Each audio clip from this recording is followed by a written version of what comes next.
ChatGPT bisa membuat Anda terlihat pintar atau beneran pintar. Semua itu tergantung bagaimana Anda memandang dan menggunakannya. Pada banyak orang, ChatGPT justru membuat kita berhenti berpikir. Tapi pada sebagian lagi, ChatGPT membuat Anda berpikir jauh lebih hebat. Dengan adanya ChatGPT, jawaban muncul dalam hitungan detik. Ide terasa mengalir dan semuanya terlihat masuk akal. Tapi di balik kemudahan itu, ada sesuatu yang perlahan berubah. Cara kita memahami, cara kita mengambil keputusan, bahkan cara kita belajar. Lalu pertanyaannya, kalau semua orang punya alat yang sama, lalu kenapa hasilnya bisa jauh berbeda? Kenapa ada yang semakin tajam, sementara yang lain justru semakin dangkal? Dan yang paling penting, bagaimana caranya supaya kita benar-benar jadi lebih pintar, bukan sekedar terlihat pintar?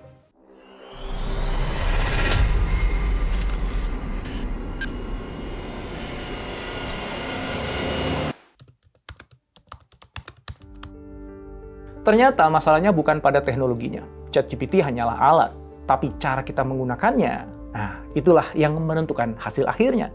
Hari ini akses terhadap informasi sudah tidak lagi menjadi keunggulan. Semua orang bisa mendapatkan jawaban, insight, bahkan analisis dalam waktu yang sangat singkat. Namun justru disitulah letak paradoksnya. Ketika semuanya mudah diakses, kita mulai kehilangan satu proses penting, proses mengolah. Kita membaca lebih banyak, melihat lebih banyak, tapi tidak selalu benar-benar memahami. Kita merasa familiar dengan banyak hal, tapi kesulitan menjelaskan atau menghubungkannya ketika dibutuhkan. Bayangkan seseorang yang membaca ringkasan bisnis setiap harinya. Ia tahu banyak istilah, market fit, CAC, LTV, growth strategy, tapi ketika diminta menyusun strategi sederhana untuk bisnisnya sendiri, ia kebingungan harus mulai dari mana. Informasinya ada, tapi tidak terhubung. Inilah perbedaan antara tahu dan mengerti. Di permukaan, ini terlihat seperti kemajuan. Kita terlihat produktif, aktif, dan terus belajar. Tapi kalau diperhatikan lebih dalam, ada pola yang berulang. Kita mengumpulkan banyak hal, tapi tidak sempat menyusunnya. Kita mengenal banyak ide, tapi tidak benar-benar memilikinya. Dan tanpa disadari, kita mulai menggantikan pemahaman dengan kecepatan.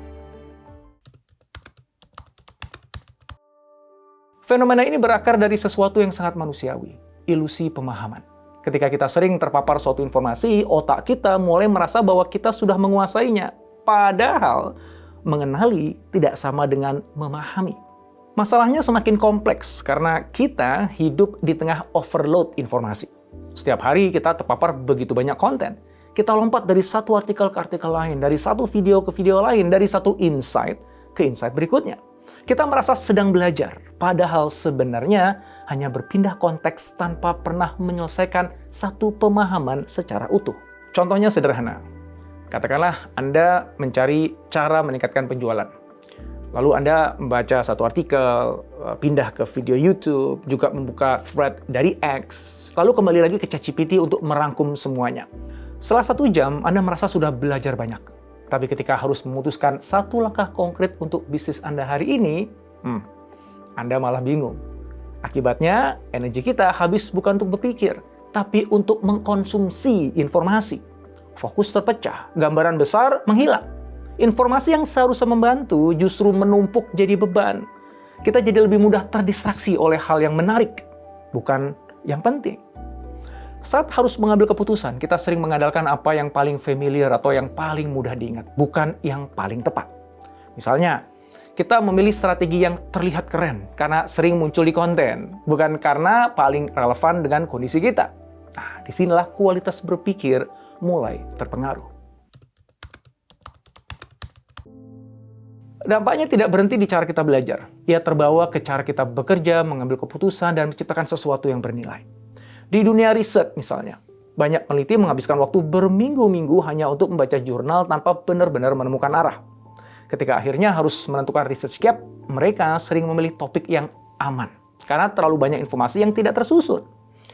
ChatGPT memang bisa mempercepat ringkasan, tapi jika tidak digunakan dengan kritis, ia hanya mempercepat proses yang sama. Cepat, tapi tidak dalam. Di dunia profesional, situasinya nggak jauh berbeda. Bayangkan seorang manajer yang harus mengambil keputusan strategis. Ia membuka ChatGPT, meminta beberapa opsi, lalu langsung memilih salah satunya karena terlihat paling logis.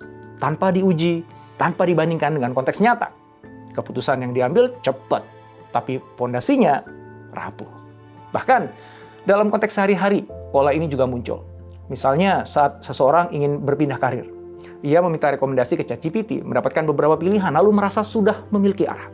Tapi tanpa refleksi terhadap kemampuan, pengalaman, dan tujuan pribadi, keputusan itu bisa backfire. Informasi yang benar belum tentu menjadi keputusan yang tepat jika tidak disesuaikan dengan konteks dan kondisi. Bagi pengusaha, jebakannya bahkan lebih terasa. Misalnya, seorang founder mencoba 5 ide bisnis berbeda dalam 3 bulan karena semuanya terlihat menjanjikan saat diuji di ChatGPT. Setiap ide kelihatan masuk akal, tapi nggak ada satupun ide yang benar-benar dieksekusi sampai dalam. Akhirnya bisnisnya tidak bergerak kemana-mana. Bukan karena kurang ide, tapi karena nggak jelas arahnya. Nah, disinilah masalah utamanya. ChatGPT nggak salah, tapi tanpa struktur berpikir yang benar, ChatGPT hanya akan menambah kebingungan. Jadi kuncinya bukan ada pada alatnya, tapi pada cara kita berpikir. Kita perlu menggeser peran ChatGPT dari sekedar pemberi jawaban menjadi partner berpikir. Alih-alih hanya bertanya, apa jawabannya? Kita harusnya bertanya, kenapa ini masuk akal? Apa risikonya? Apa alternatif yang berlawanan? Misalnya, saat mendapatkan rekomendasi strategi bisnis, jangan langsung dipakai. Minta ChatGPT untuk mengkritik strategi tersebut, mencari kelemahannya, bahkan mensimulasikan kegagalannya. Nah, di titik ini, kebutuhan kita atas ChatGPT pun ikut bergeser. Bukan lagi sekedar akses, tapi kelancaran dalam menggunakan alat itu sendiri, supaya proses berpikir nggak terhambat, nggak sering terputus, dan bisa mengalir dengan lebih utuh. Disinilah solusi seperti ChatGPT Go mulai terasa relevan, karena mendukung ritme berpikir yang lebih panjang dan eksplorasi yang lebih dalam tanpa banyak distraksi teknis. Apalagi sekarang aksesnya sudah dibuat lebih mudah. Lewat aplikasi My Telkomsel, Anda bisa langsung berlangganan ChatGPT Go dengan biaya yang lebih terjangkau. Penawaran ini ditujukan untuk pengguna yang baru pertama kali berlangganan, jadi bisa langsung mulai tanpa proses yang rumit. Ini juga menjadi bagian dari kolaborasi eksklusif Telkomsel dengan OpenAI pertama di Indonesia. Dengan akses ChatGPT Go, pengalaman kerjanya terasa jauh berbeda. Misalnya, saat melakukan riset pasar. Di versi gratisan, Anda mungkin harus berhenti di tengah jalan karena terkena limit. Akibatnya, Anda kehilangan alur berpikir dan harus mengulang dari awal. Tapi dengan ChatGPT Go, Anda bisa langsung menggali lebih dalam. Dari segmentasi pasar, ke perilaku konsumen, hingga simulasi strategi. Semuanya dalam satu alur.